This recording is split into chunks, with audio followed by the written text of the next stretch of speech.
This is Craig Charles on BBC Radio 2. Hold my calls. I can't speak to anyone. My guest in the studio, living legend, Johnny Marr. Hello, Craig. Hello, Johnny. Hey, that phrase, living legend, I mean, often overused, I'd say, but when it comes to you, that's not the case. Well, yeah, I get up in the morning and that's I look at myself in the mirror and I don't see a living legend. I'll come. Okay, when you walk around the streets of Manchester or London, wherever, how many times do you hear people say, "Johnny Marr, legend"? Yeah, it does happen. See, there you go then. That does happen, yeah. People are pretty nice, though. You know, it's kind of cool because I think I'm known for what I play really more than for what I say. You know, which is the way I always wanted it from being a kid, really. You know, sort of known for being a musician. You've been in more bands than you can shake a stick at, really. I mean, the Smiths, the Cribs, Modest Mouse, Pretenders, the Seven Worlds Collide. Who's your favourite frontman? Oh, well, if I say that, then someone's gonna get their nose put out of joint, you know. You must have a favourite frontman. Well, what it is that some people are good at some things, and other people are good at other things. You know, Isaac Brock from Modest Mouse is a brilliant artist and very unpredictable. I kind of can reach for that period of being in Modest Mouse from 2005 to, I guess, 2009 or something, as being one of the happiest and best times of my life. But then, of course, being in the Smiths, I was so young and you know, your dreams came true and we were a great band and it was fantastic. I had an amazing songwriting partnership with Morrissey and those songs were magic and it's what I'm mostly known for. So obviously that's a big part of my life there. And then again, you know, I mean, those songs will be played forever, won't they? I mean you're just constantly on the radio. You know, for me, really, I wanted to make a 7-inch 45 with a navy blue label on it, and and that was to me like to have achieved that, coming from where I came from, was like getting to Mars, you know. So when that happened, everything beyond that from this charming man, and then it just blew up. That was all of that was gravy, as they say, really. And then I just, you know, then I've been going without a map. After, you know, that was my goal, was that single, the first single, and then beyond that, then it was just like kind of hold on tight, you know, fasten your seatbelts. What kind of ride was it? Still going on, you know. It's just living my life. I've been doing it since I was. By that I mean being a musician since I was 14, 15. You know, I was in bands with adults from being 15. You know, one or two people sort of sought me out and I auditioned for a couple of bands and all of that. So for me, it's been a journey from being 15 when I left school to being in a band, and I told school, well, you know, that's what I'm going to do. I always thought that you had a lot of imitators, not just in the way you played, but in the way you look, you know.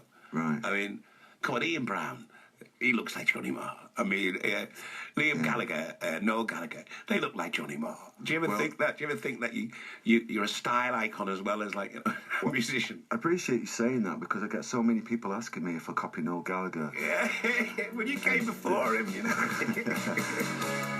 Take me out tonight.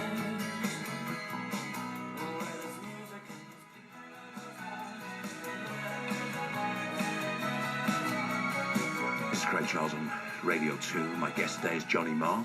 I mean, you've had, you know, Paul Weller recently saying there will never, ever be a Jam reunion. You've got the Police possibly planning another Police tour.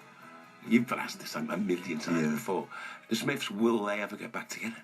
But you just cited two really, really good examples of why doing the right thing and doing the wrong thing. Yeah. Guess who's doing the wrong thing? So Weller's doing the right thing, right? I've never done it for the money, so which is like lucky. When you say it's lucky, what do you mean it's lucky? Well, because, you know, doing the kind of music I do, you know, it's not a guarantee that, you know, I have to work for a living. I'm a working musician, and that keeps you going, you know. I don't really want to be looking after, even if I had the chance to have houses all over the world, I don't really want to be spending my time like taking care of them, you know. I don't want to have that kind of life. I want to be inspired by my surroundings, whether that's New York or London or Manchester or Portland, Oregon, or wherever I find myself in the world. You know, talking about Portland, Oregon, how come you ended up living in Portland, Oregon? That's got to be a story. Because I joined I joined a band that were based there. Modest Mouse were based in Portland, Oregon. Okay. And the city really suited me. You know, it was the most progressive and interesting city in the United States. I think it still is, actually, for a number of reasons. So when I got there, I just fell in love with the place, really, and it was a really creative part of my life. You know, it was great. But then I needed to come back to Manchester and London to get uptight. You know what I mean? Is it that sort of uptightness, that sort of you know, stress? Is that where the creativity comes from? Yeah. You need to be anxious and anxiety, and you need, like, you know, confrontation and, you know, I think edge. so. For the sort of music that I want to do with my solo records, I didn't know, to be honest, whether it was it might have just been some weird superstition or some sort of projection, but I felt like I needed to come back to the UK to kind of get that kind of good creative sort of wide awake energy. Was it a fractious relationship between you and Morrissey? I like that word, fractious. Wow. I had to get that one in. I had to get that one in. No. It was a very, very, very close, intimate relationship, actually, and super, super tight. You had to be, you know, because we were sort of fulfilling each other's dreams, really, and we were taking on the world. You were ruling the world as well. Yeah, yeah. It was one of those bands that when you first came out, you weren't everyone's cup of tea, but that music has aged like a really fine wine. And now, if you hear a Smiths record on the radio, there's no one that says, "Oh God, I hate this." Everyone's like, "Oh, that's a Smiths tune. Wow, brilliant." Right. Hand in glove. Wow, man. Yeah. If you hear that on the radio, it's a toe tapper. It's a turn it up. It puts a smile on your face and a song in your heart. Yeah. Well, thanks very much for that. It's very gratifying, and I appreciate it. While we were doing it, we felt like it was all of those things, and we felt like it was magic. You know, we were in love with what we were doing. But I mean, the lyrics and the style of Morrissey's delivery, that's transcended by it's transcended. You know, the sort of moroseness and sort of miserableness of some of the lyrics are transcended by the music and the style of delivery. It makes you feel opposite to what it's talking about sometimes. Would you not say? Well, you know, you can identify that. There's always a bit of a dumbed down shortcut in the culture, often, and then that sometimes becomes, you know, it can then become your legacy in a way. You know, this sort of miserable miserable Mancunians. But I always thought a lot of what we were doing was very funny. Yeah. Not all of it. Some of it's very serious, but a lot of it was hilarious, I thought. There's a great sense of humour in a lot of it. The musicality is really amazing as well, because the band were really good. You know, Mike and Andy were and are really good musicians, and that's really stood the test of time. I mean, no one plays bass lines like that are on those records.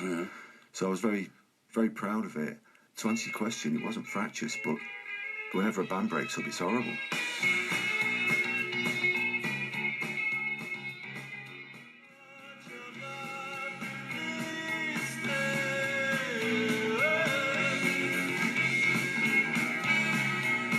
Charles on Radio 2. My guest today is Johnny Marr.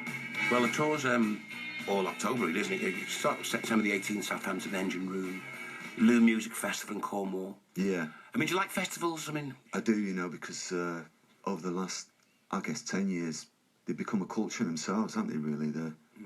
They're a rite of passage for half of the audience. I mean, you noticed, years ago, when we were growing up, there wasn't big festivals or anything like that. Now we're like a festival culture. Every weekend through the summer, there's a festival to go to. Yeah. Every weekend, there's about 5, 6, 7, 8, 9, 10 festivals to go to. I think rave culture planted the seed of that, with people getting together often in fields and, you know, in large numbers and having it, I think, is the... having it large. Yeah. Well, look, in October, at Oxford Academy on the 4th, Birmingham the 5th, 7th, 8th in Manchester. 2 nights in Manchester? Well, you're a Manchester lad, aren't you, right? We're playing at the Albert Hall, which people really love. It's an amazing place. Oh, it's a lovely venue. It's beautiful, yeah. So we played the Apollo last time, so we thought we'd just mix it up this time. Albert Hall's a bit posher. Yeah, it is a bit. You're going up market, right?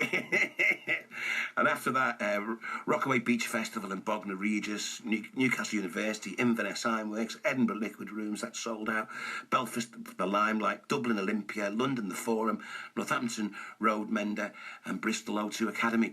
Now, these are kind of what you call mid-range sort of gigs, sort of like, you say, I mean, what, you're talking about 1,000 to a 2,000 audience?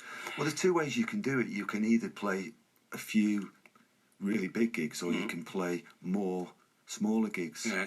I mean, one of the things we put in the band together, this band was really very much about going out and playing the places that I haven't been to for a long while. You know, your sort of Northamptons and your Southamptons and your Bridports and Bournemouth and all of that. The places that the Smiths used to play, really. I was missing that culture of, which is a little bit dying away now with all the arenas and everything. I mean, you can just go in 3 arenas in the country and have everybody come to you, or you can go and take the music to the people, as my manager likes to say, and I really like that phrase. But they're like the supermarkets of music now, these arenas, aren't they? That's very good. I haven't thought of that. But they are, aren't they? It's like, you know, set up an arena outside a big town, then or a supermarket outside a big town. No one goes to shops anymore. Yeah. You know, they all go to the supermarket. So it's like you set up an arena and then, you know, you go to the arena and watch the music rather than the music come to you. That's really interesting, yes. Some of those little venues, they're fantastic to play. We do a little thing, and we've been doing this since I've been doing this Graham Norton slot, is we take... we ask other people's questions, because I've been a bit busy and I'm dead lazy. So we kind of ask other people's questions, okay? And on this one, we decided, because you have such musical knowledge, that we thought we'd do Ken Bruce's Pop Master Quiz of the 80s. Bring it. Yeah, bring it. Hey, look, he's looking confident. Can you name the last number one of the 80s that also became the first number one of the 90s? I don't know. I don't really pay attention to the charts. I really don't. So I'm going to say The Shaman. No, it was Do They Know It's Christmas? In 1989, Simple Minds achieved their only number one. In 1989, Simple Minds achieved their only number one. Can you name the song? Was it Belfast Child? It was Belfast Child. I thought it was Don't You Forget About Me. What are the first names of the 2 male brothers who make up the duo Ron and Russell. Correct. What was the title of the Benny King hit from 1961 that topped the chart in 1987? Stand By Me. Stand By Me. You see, you're getting good now. You're warming up.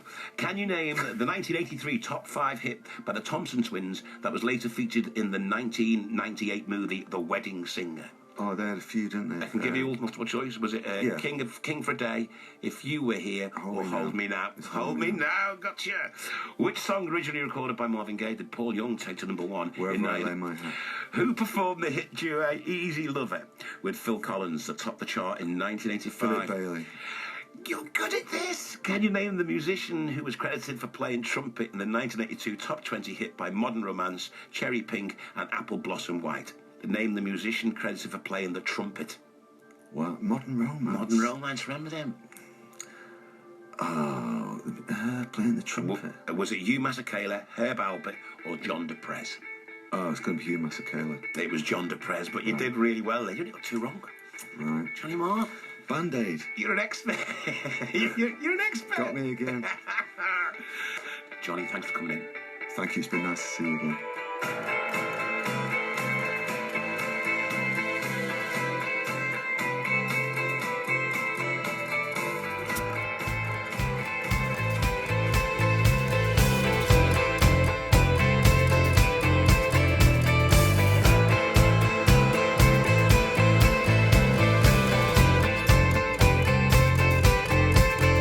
Big screen, real life, be a part of the story.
museum.